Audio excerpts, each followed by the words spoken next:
The harsh winter wind howled through the trees as Mason Turner stared out his cabin window. Snow was falling heavily, creating a thick white blanket across the Montana wilderness.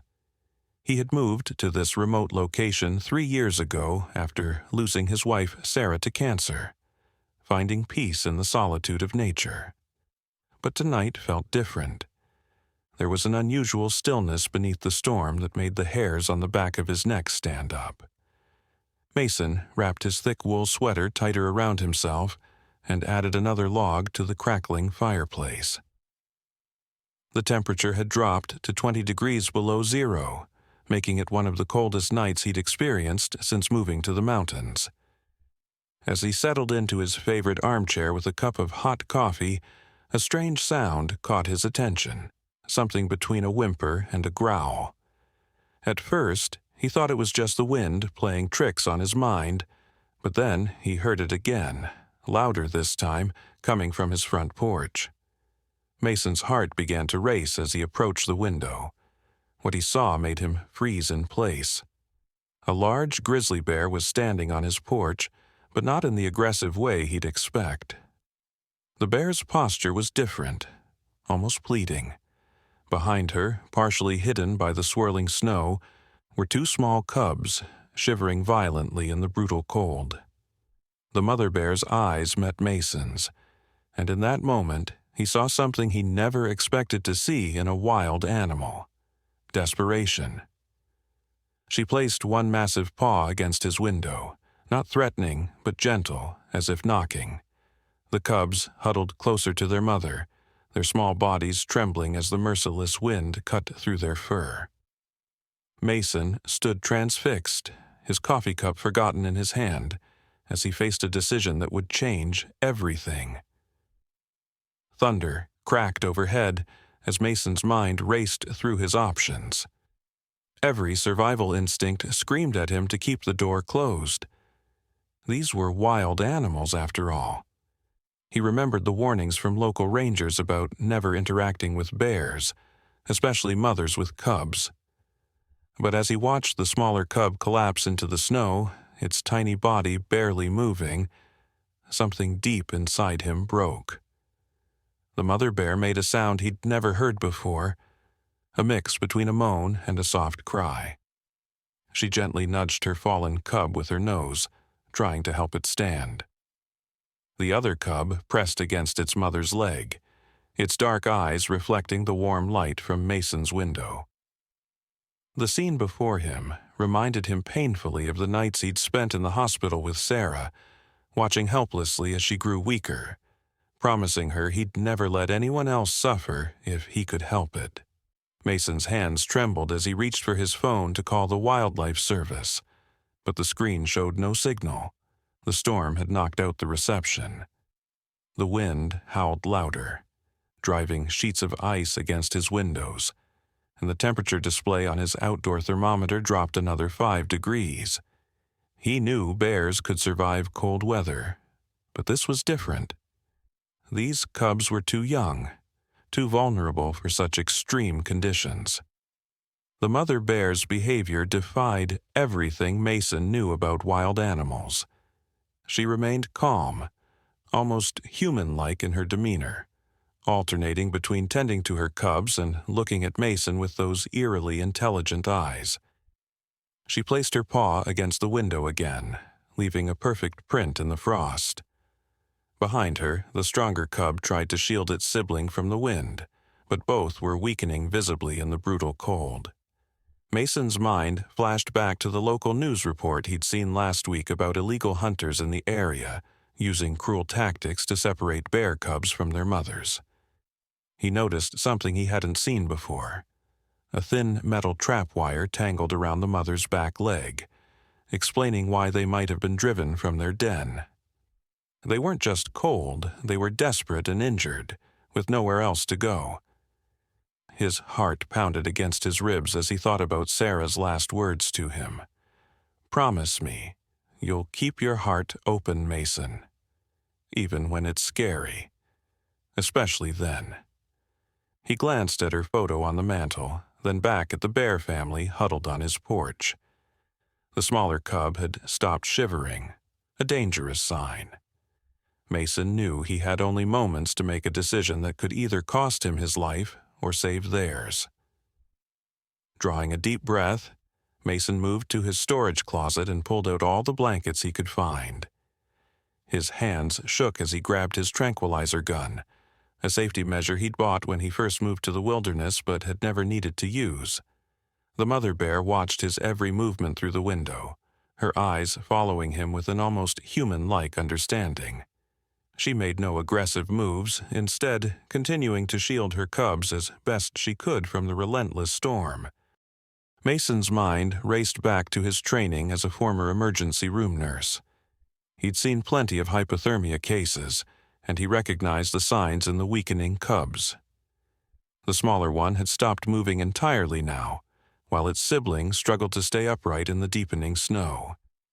The mother bear's injured leg was beginning to buckle under her weight, the cruel wire cutting deeper into her flesh with each movement.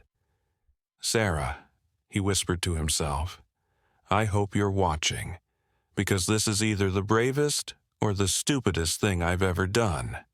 His fingers traced the worn edges of his wedding ring as he began implementing his desperate plan. First, he turned up all the heating in the house and moved the furniture in his living room to create a makeshift containment area.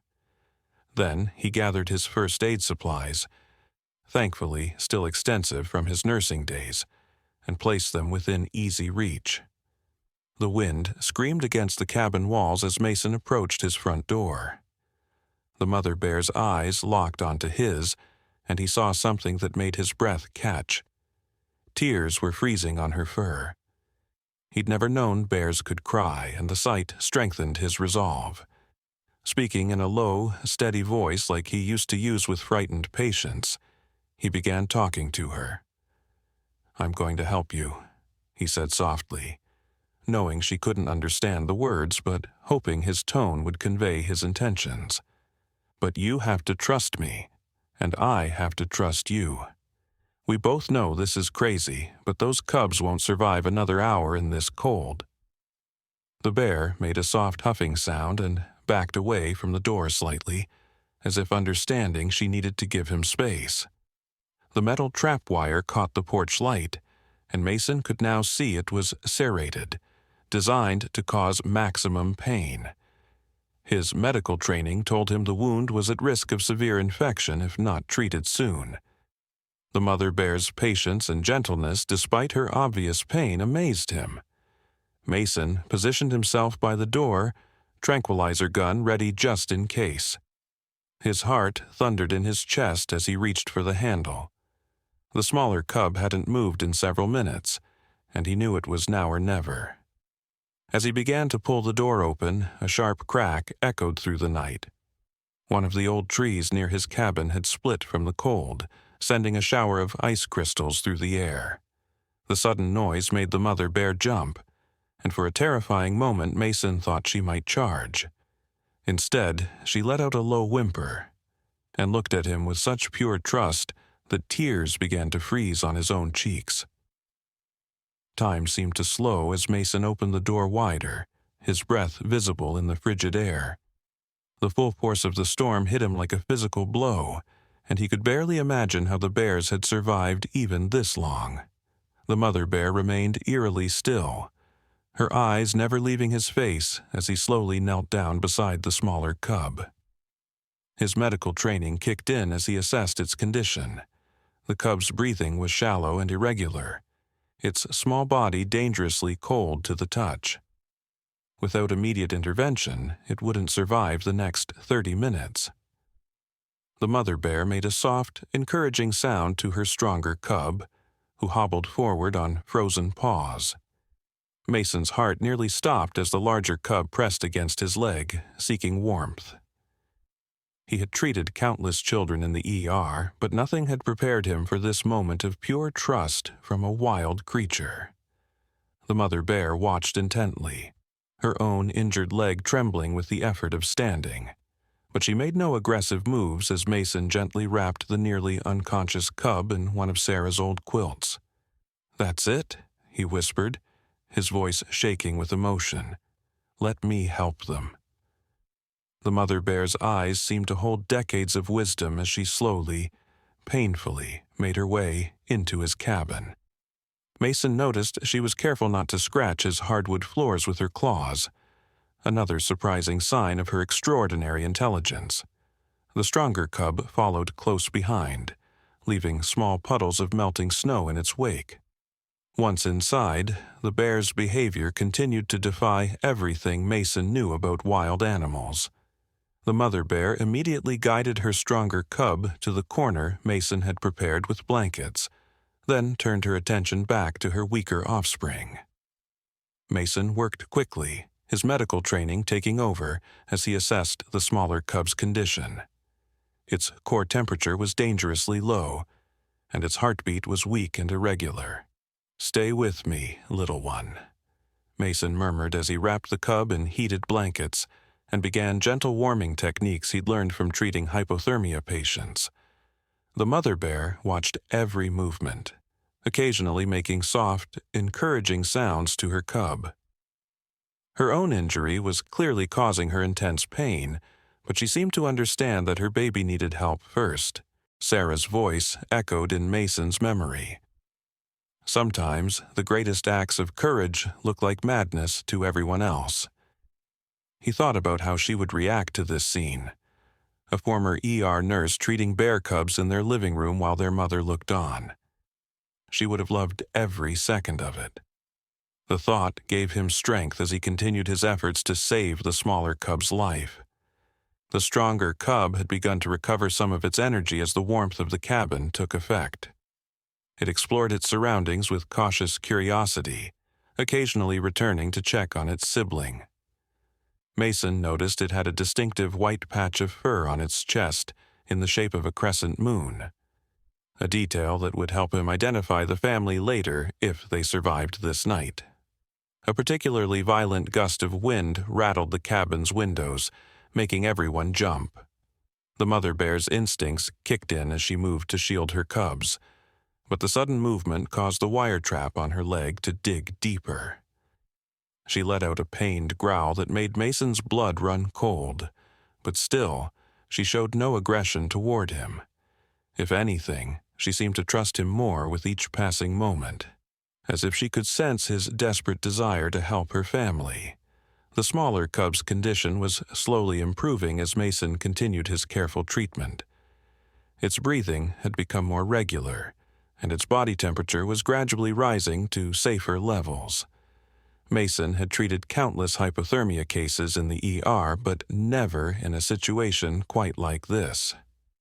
He remembered Sarah telling him once that the best doctors were the ones who could stay calm in any situation, advice he clung to now as he worked to save these extraordinary creatures. As he monitored the cub's vital signs, Mason became increasingly concerned about the mother bear's injury. The wire trap had cut deep into her flesh, and he could see signs of infection beginning to set in. The crude device was the type illegal hunters used, serrated metal designed to maim rather than kill, allowing the poachers to track injured animals through the snow. The thought of someone deliberately causing such suffering made his hands shake with anger. The mother bear seemed to sense his concern for her wound.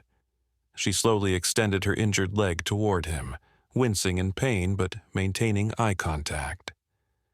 Mason had never heard of a wild animal showing such trust in a human. It reminded him of his first day in the ER, when a young girl with a broken arm had looked at him with the same mixture of fear and hope, silently begging him to help make the pain stop. "I need to remove that wire," Mason explained softly, maintaining the gentle tone he'd been using. "It's going to hurt, but it has to come out." He began gathering his medical supplies, antiseptic, bandages, and the wire cutters from his toolkit. The stronger cub watched curiously from its corner, occasionally making soft chirping sounds to its sibling, who was now responding with weak but encouraging movements. Thunder crashed overhead as Mason prepared to treat the mother bear's wound. The storm was intensifying, and he could hear trees creaking dangerously in the wind. The cabin's power flickered ominously, reminding him of how precarious their situation was. If the electricity went out, maintaining the warmth these bears desperately needed would become much more challenging. Just then, Mason heard something that made his blood freeze, the distant sound of an approaching vehicle. Living this far out in the wilderness, any unexpected visitors during a storm like this could mean trouble. The mother bear heard it too, her ears perking up as she let out a low, worried growl. Mason moved to the window and peered out through the swirling snow. His heart sank as he spotted headlights in the distance, moving along the old logging road toward his cabin.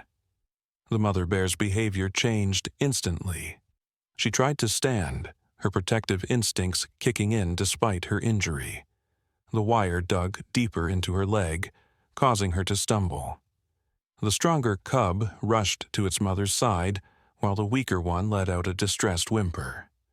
Mason knew he had to act fast. If these were the poachers tracking the injured bear, they were all in danger. His mind raced through possibilities as he quickly dimmed the cabin lights.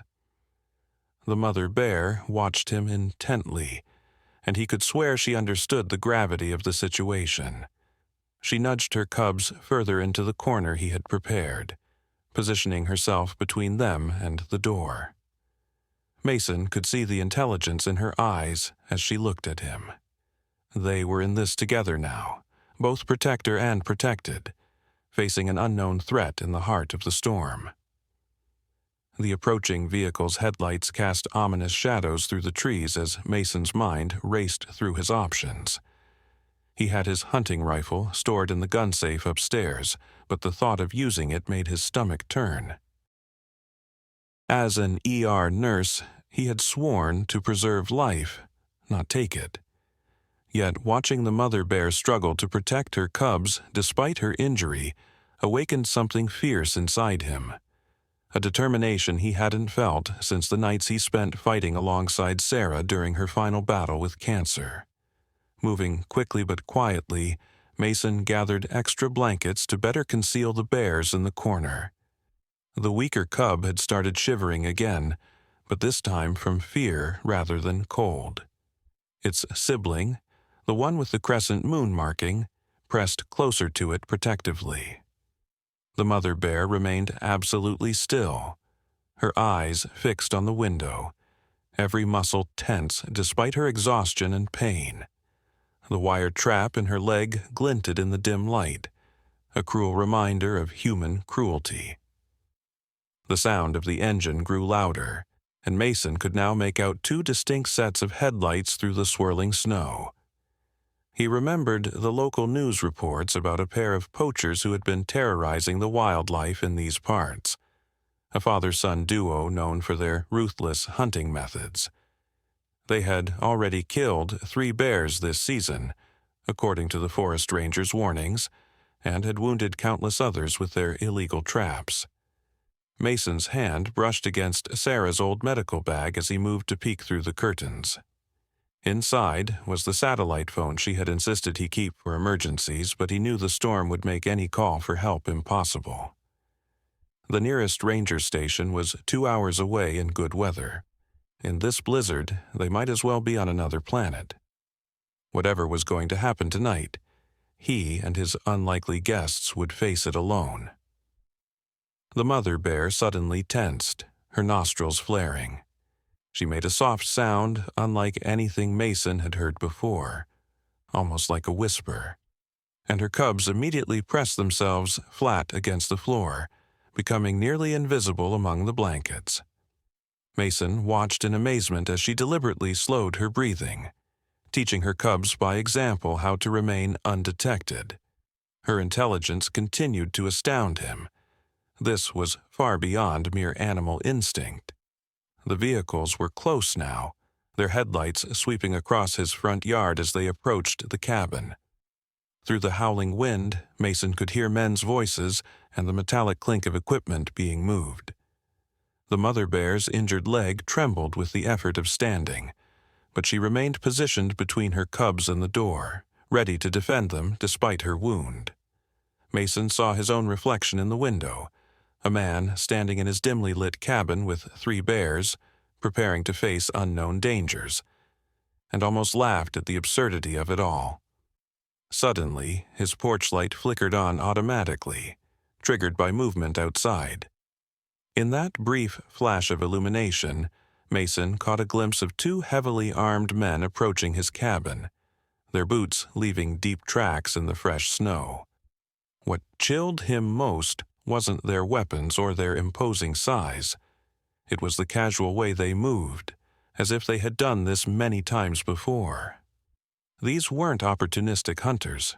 They were experienced killers who had tracked the injured bear through the storm, knowing she would seek shelter. The mother bear's breathing quickened, but she made no sound. Mason could see the recognition in her eyes. These were the men who had hurt her, who had threatened her family. Yet instead of showing fear or rage, she looked at Mason with an expression that touched his soul. Complete trust. In that moment he understood that she had chosen his cabin deliberately, sensing perhaps that here she would find not just shelter but an ally. The significance of that trust settled over him like a warm blanket, stealing his resolve. A heavy fist pounded on his front door, making the cubs flinch. "Hello in there," a gruff voice called out, barely audible over the storm. "We're tracking an injured bear. Seen anything unusual tonight?" Mason's heart thundered in his chest as he moved toward the door, deliberately positioning himself to block any view of the corner where the bears huddled. Years of working in the ER had taught him how to keep his voice steady, even when adrenaline coursed through his veins. "Nothing unusual," he called back, "just trying to wait out this storm." He silently thanked Sarah for insisting they install thick curtains on all the windows when they first bought the cabin. Now they helped conceal his unexpected guests from view. The pounding came again, more insistent this time. "Mind if we come in and warm up a bit?" a younger voice asked, its false friendliness setting off warning bells in Mason's mind. "Been tracking this bear for hours. Got my dad's trap on her leg. She can't have gone far in this weather." The casual cruelty in those words made Mason's hands clench into fists. Behind him, he heard the mother bear's breathing quicken, but she remained absolutely silent, understanding the need for stealth. Mason's mind raced through his options. The poacher's footsteps on his porch creaked ominously as they shifted their weight, waiting for his response.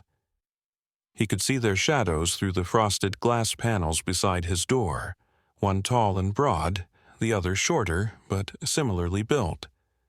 Both carried what looked like high-powered rifles.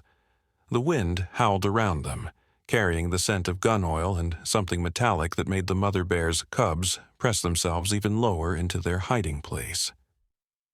"Sorry," Mason called out, thinking quickly. "I'm actually dealing with a bit of a situation in here. Pipes just burst from the cold, got water everywhere." He moved closer to the door, trying to sound apologetic but firm. "Wouldn't want you tracking mud through this mess. There's another cabin about 3 miles up the road, Hunter's place. Might have better luck there." The lie felt bitter on his tongue, but he thought of the wire cutting into the mother bear's leg and knew he was doing the right thing. A long silence followed, broken only by the howling wind. Then the older voice spoke again, lower this time, all pretense of friendliness gone. "Funny thing is, we followed those tracks right to your porch. Fresh ones, not covered by snow yet, and I'm seeing lights on in there, but no sign of water damage." The door handle rattled as one of them tested it. "Why don't you open up so we can have a proper conversation?" The mother bear's injured leg trembled with the effort of standing, but she remained positioned protectively over her cubs. Mason could see her watching him, her intelligent eyes filled with a mixture of fear and determination. The weaker cub had begun to show signs of improvement from its hypothermia, but any noise could give them away. The stronger cub, the one with the crescent moon marking, pressed against its sibling as if trying to share its strength. Mason's gaze fell on Sarah's photo on the mantel, her smile seeming to give him courage. He remembered how she had faced her own battles, always with grace but never backing down from what she knew was right. The satellite phone in her medical bag caught his eye, and suddenly an idea began to form. It was risky, but it might be their only chance. "Let me clear some space," he called out, his mind racing ahead to what he needed to do. Got tools everywhere from dealing with these pipes. As he spoke, he quickly moved to Sarah's medical bag, fingers finding the satellite phone. The storm might block normal cell signals, but this phone operated on a different system entirely. He knew the emergency channel bypass code by heart. Sarah had made him memorize it the day she gave him the phone. The poachers muttered something to each other outside, their boots scraping on the wooden porch as they shifted positions.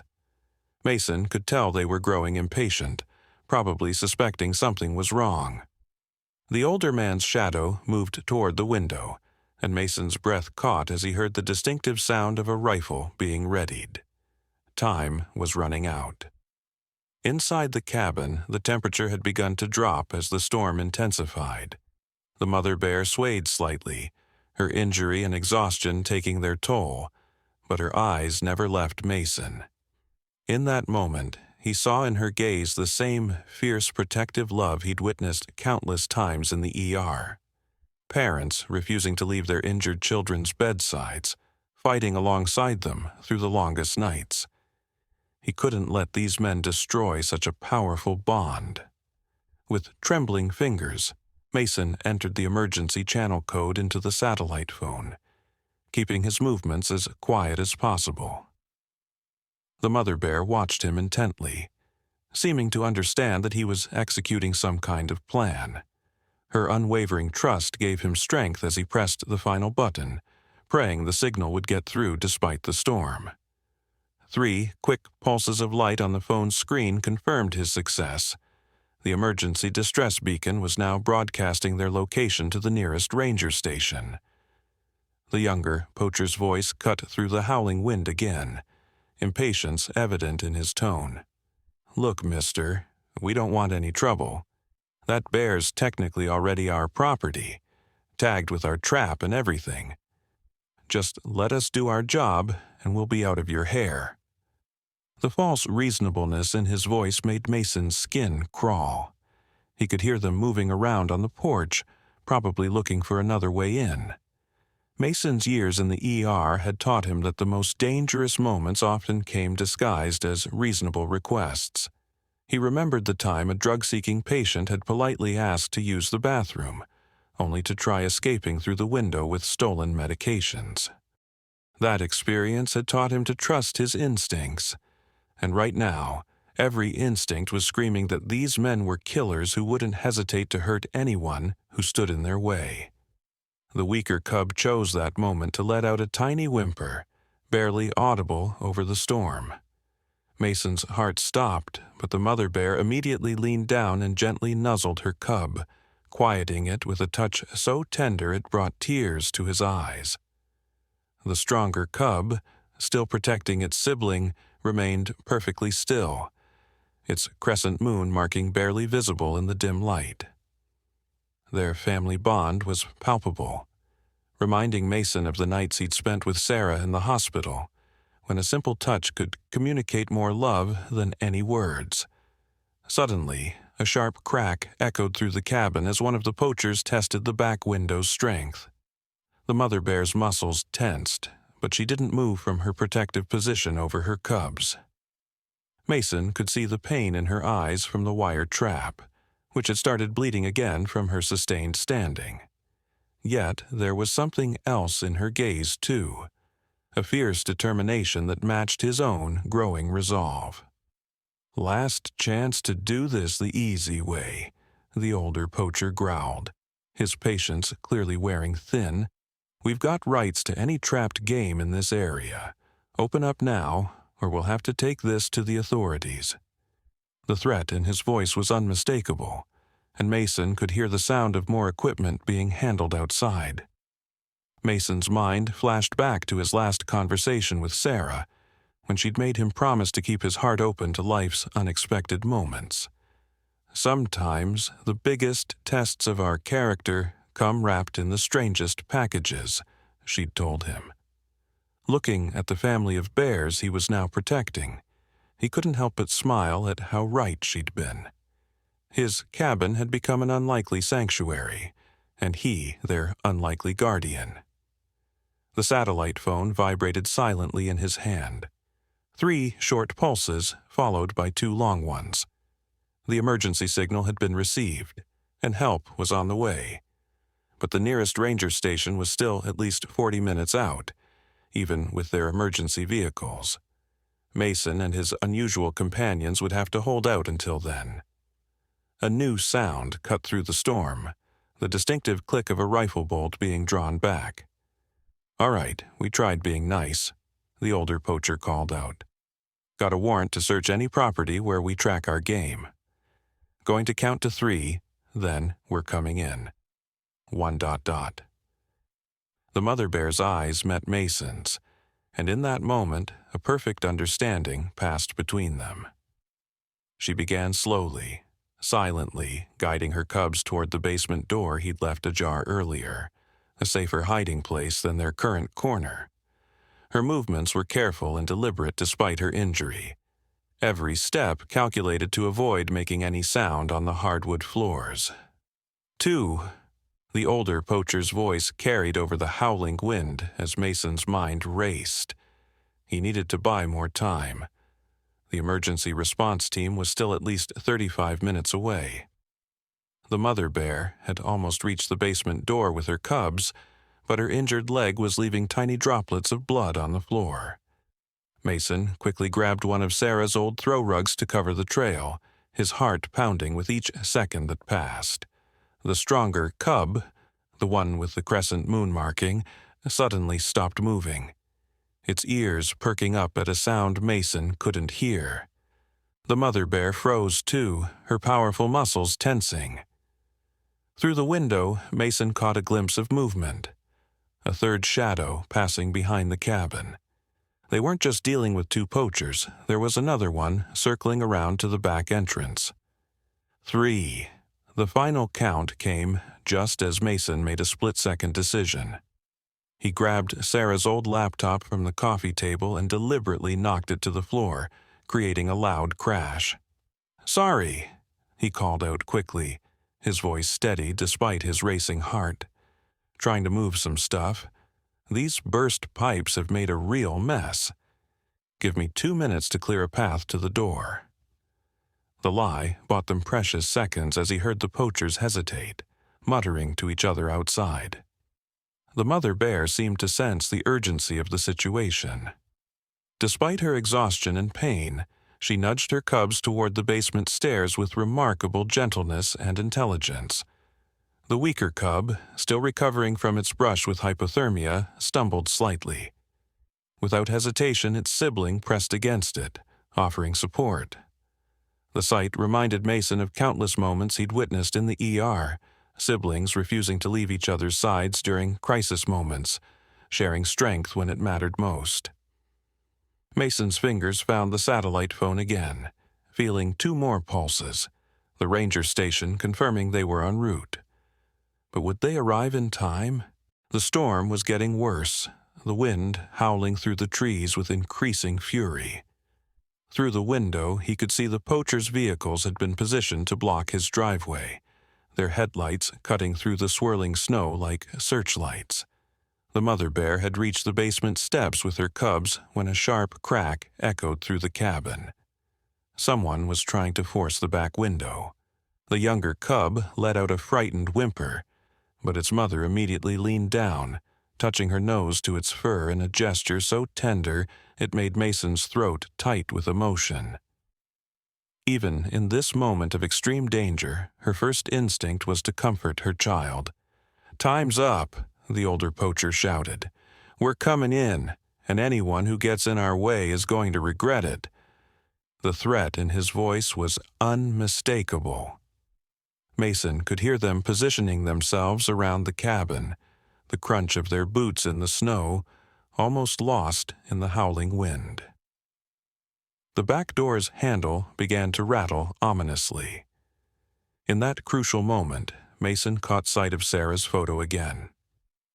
She was smiling in that picture, taken during their last camping trip together, her eyes full of the fierce love for life that had defined her until the end. She had taught him that courage wasn't about being fearless. It was about doing what was right, even when you were terrified. Looking at the Bear family now descending his basement stairs, he knew exactly what he had to do.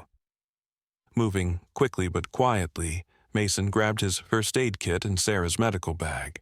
The mother bear watched him with those impossibly intelligent eyes as he approached them in the basement doorway. He could see the trust in her gaze, even as the sound of splintering wood echoed from the back of the cabin. The poachers were breaking in, but Mason had a plan, one that would either save them all or put everything at risk.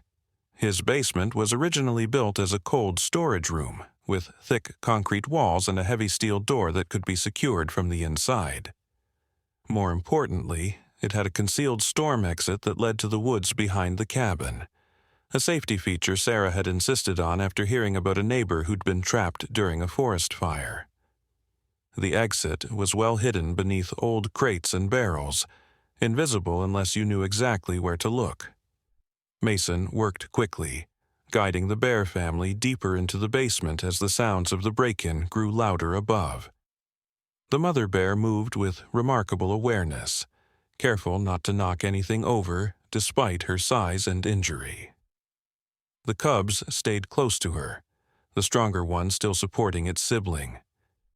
As Mason arranged some old blankets in a corner to make them comfortable, he heard heavy boots on his kitchen floor. The poachers had gotten inside. "Check every room," the older man's voice commanded from upstairs. "That bear's worth a fortune to the right buyer. Cubs'll fetch even more." The casual cruelty in his voice made Mason's hand shake as he pulled out his medical supplies. The mother bear's leg wound was getting worse, and if they were going to have any chance of escaping through the storm exit, he needed to remove that wire trap now. The basement's old fluorescent lights cast a dim glow as Mason knelt beside the injured bear. Her eyes met his, and he saw something remarkable, not just trust, but a deep understanding. She seemed to know that whatever pain he might cause would be in service of helping her family. The cubs watched silently from their nest of blankets as Mason began the delicate work of examining the trap. "I have to get this off," he whispered, his voice barely audible over the sound of the poachers ransacking his home above. "It's going to hurt, but I promise I'll be as gentle as I can." The mother bear's response amazed him. She slowly extended her injured leg, positioning it where he could better access the cruel device. The wire had cut deep into her flesh, and Mason could see signs of infection setting in. He silently thanked Sarah for insisting he keep his medical skills sharp even after leaving the ER. Heavy footsteps creaked across the living room floor upstairs as Mason carefully began working on the trap. His hands, steady from years of performing emergency procedures, moved with practiced precision. The mother bear remained incredibly still, only the occasional tremor running through her powerful muscles betraying her pain. Her cubs made soft, worried sounds, but she kept them calm with gentle rumbles that Mason could feel through the floor. "Blood drops here," one of the poachers called from above. "Fresh ones. They're in the house somewhere." The footsteps began moving with more purpose, and Mason knew they'd start checking the basement soon. The younger cub, still weak from its earlier hypothermia, pressed closer to its sibling. The stronger cub, its crescent moon marking now clearly visible in the basement light, wrapped itself protectively around its brother. Using techniques he'd learned treating trauma victims, Mason worked methodically on the wire trap. Each careful movement brought back memories of late nights in the ER, when a steady hand and calm demeanor could mean the difference between life and death. The mother bear's trust in him never wavered, even when his manipulations of the trap caused obvious pain. Her eyes remained fixed on his face, showing an intelligence and awareness that defied everything he'd ever learned about wild animals. The satellite phone in his pocket vibrated again, 3 quick pulses. The ranger team was getting closer, but the poachers were already inside. Mason could hear them systematically searching the upper floor, moving from room to room with practiced efficiency. It wouldn't be long before they found the basement door. The Bear family's fate, and his own, would depend on what happened in the next few minutes. Just then, the mother bear's ears perked up, and she turned her head toward the storm exit. Mason heard it too, a faint but distinct sound carried on the wind. Through the small basement window, he caught a glimpse of red and blue lights reflecting off the swirling snow. The Rangers were approaching from the back road, their sirens silent, but their lights announcing their arrival. But would they get there in time? The poachers' footsteps were getting closer to the basement door, and the wire trap was still firmly embedded in the mother bear's leg. Mason's medical training took over as he focused entirely on the cruel device. The wire trap was designed with serrated edges that dug deeper when the victim struggled, a particularly vicious invention that spoke to its creator's ruthlessness. With steady hands born from years of emergency procedures, he began working on the trap's locking mechanism. The mother bear remained incredibly still, understanding somehow that her cooperation was crucial. Her cubs watched in silence, the weaker one still pressed against its sibling with the distinctive crescent moon marking. "Boss, the basement door's locked," the younger poacher's voice called from upstairs.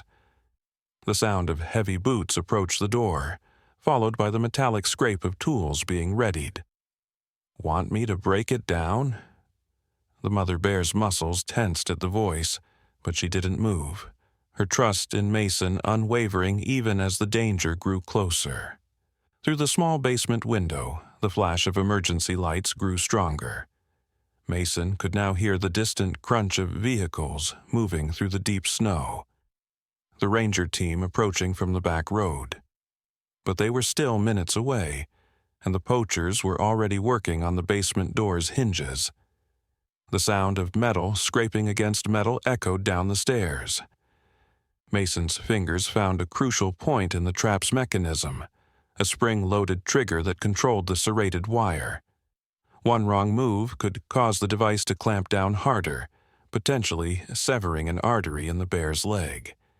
He thought back to a particularly challenging surgery he'd assisted with in the ER, where precision and patience had meant the difference between saving and losing a patient's limb.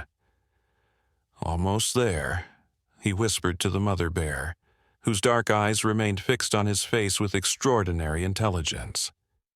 The basement door shuddered in its frame, as someone slammed against it from above.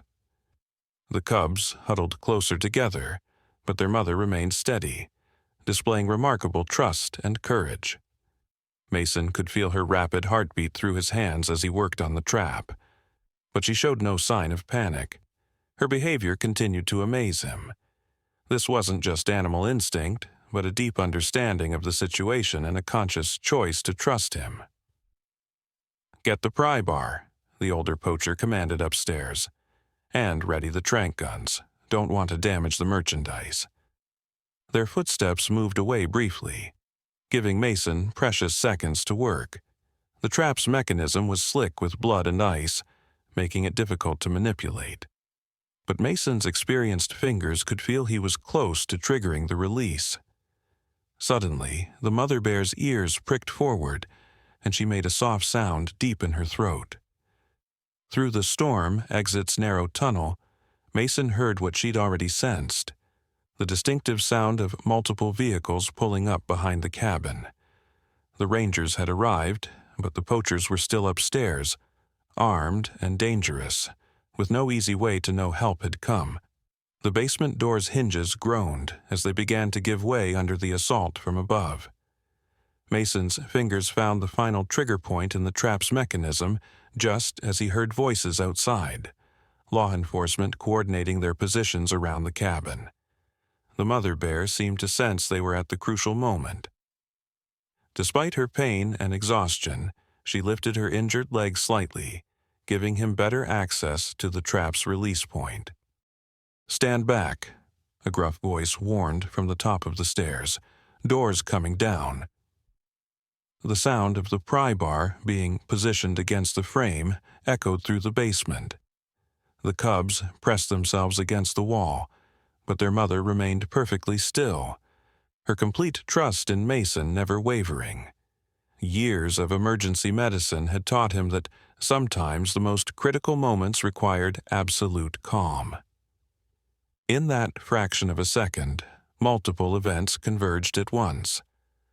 Mason's fingers found the final release point in the trap's mechanism just as the basement door splintered above them. The mother bear remained impossibly still, demonstrating a level of trust that defied natural instinct. Through the small window, emergency lights painted the basement walls in alternating red and blue, and Mason could hear voices shouting commands outside. The trap's release mechanism finally gave way under Mason's careful manipulation, the cruel wire slackening its grip on the mother bear's leg. But they weren't safe yet. The door above them was giving way, and the poachers would have a clear shot into the basement within seconds. Making a split-second decision, Mason positioned himself between the stairs and the bear family, his body shielding them from view. The mother bear's eyes met his, and in that moment their bond transcended the natural barrier between human and wild animal. "There in the basement!" the younger poacher shouted from above, just as the door's final hinge gave way. The heavy door crashed down the stairs, sending splinters flying through the dim space. The cubs huddled closer to their mother, who, despite her newly freed leg, stayed perfectly still, seeming to understand that movement now would give away their position behind Mason's workbench. Heavy boots thundered down the stairs as Mason raised his hands, keeping his voice steady. "Stop right there," he called out, channeling the authority he'd used countless times in the ER to calm violent patients. "This is private property, and you're breaking and entering." His heart pounded against his ribs, but years of handling emergency situations helped him maintain his composure. The older poacher emerged first, his rifle trained on Mason's chest. His weathered face showed no emotion as he swept his gaze across the basement. "Stand aside," he commanded. "That bear's our property, got our mark on her, and those cubs are worth more than you make in a year." Behind him, two more armed figures descended the stairs, their tranquilizer guns ready. Mason didn't move. He could feel the mother bear's warm breath behind him, sense her cubs pressing against the back of his legs. The trap lay on the floor, its bloody wire a testament to the cruelty these men were capable of. Through the window, he saw more emergency lights arriving, but he needed to keep the poacher's attention focused on him for just a few more moments. "That's where you're wrong," Mason replied, his voice gaining strength as he heard footsteps crunching in the snow outside. "Wildlife laws are clear. That trap was illegal, and you have no rights to these bears." He shifted slightly, making sure he still blocked their view of the bear family. The mother bear remained incredibly still, her intelligence showing in her perfect understanding of the need for silence. The younger poacher's finger tightened on his trigger. "Last chance," he growled. "Move, or we'll move you. Won't be the first accident these mountains have seen." The threat hung in the air, but Mason stood his ground. He thought of Sarah, of her unwavering courage in the face of her illness, and drew strength from her memory. Just then, a powerful voice boomed from upstairs. "Federal Wildlife Service! Drop your weapons!" The basement erupted into chaos as the poachers spun toward the stairs, caught between their prey and the law enforcement now flooding into the cabin above. The mother bear used this moment of distraction to guide her cubs toward the storm exit, moving with remarkable stealth despite her injury. The next few moments passed in a blur of shouted commands and sudden movement. Federal wildlife agents poured down the basement stairs, their flashlights cutting through the dim light. The poachers, realizing they were surrounded, finally lowered their weapons. As they were being handcuffed, Mason caught a glimpse of the mother bear's eyes one last time as she shepherded her cubs through the storm exit. In that final look, he saw something that would stay with him forever. Gratitude, pure and profound, transcending the barriers between species. Hours later, as Mason sat in his living room giving his statement to the lead wildlife agent, he learned the full story. The poachers had been under investigation for months, suspected of running an illegal exotic animal trading operation. Their cruel wire traps had injured countless animals across 3 states. The mother bear's tracking device, placed by wildlife researchers years ago, had actually helped the authorities follow their operation. "You did a remarkable thing tonight," the agent told Mason, handing him a cup of coffee. "Most people would have turned them away, left them to fate, but you risked everything to protect them." Through his window, Mason could see the storm beginning to calm, the first light of dawn touching the snow-covered trees. In the fresh snow, 3 sets of tracks led away from his storm exit, the cubs' prints notably stronger and more sure than they had been earlier, their mother's gait steady despite her healing leg. A week later, Mason received a call from the Wildlife Service.